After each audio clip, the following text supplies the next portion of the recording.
Hello, in this tutorial I'll show you how to change name in Locket Widget app.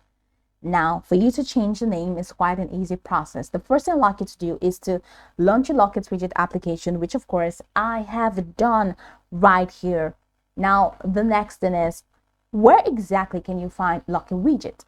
You can find it on Google Play Store or Apple Store, depending on the device that you use.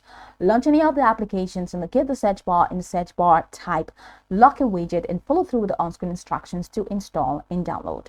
After downloading the app, it's going to take you right into the sign up page where you're going to be asked to either log in using an existing account or to create an entirely new account. Now, whichever one you choose, once you sign in successfully, it's going to take you into this fantastic homepage where you can now explore a lot of features to have an exciting time in Locket Widget. So now that we're here, let's quickly hop into today's text, and that is how to change name in Locket Widget app.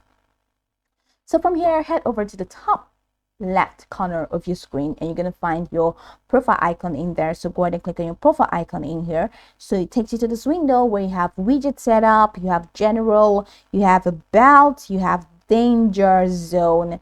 Now head over to the top where you have your name. Amanda Mac, of course, is displayed right there. So if you want to change your name, go ahead and click on edit info at the top corner of that screen and it takes you here. So if you want to change your name, you can change your name to, let's say, Amanda. Let's say I set it to, or I changed it to Amanda.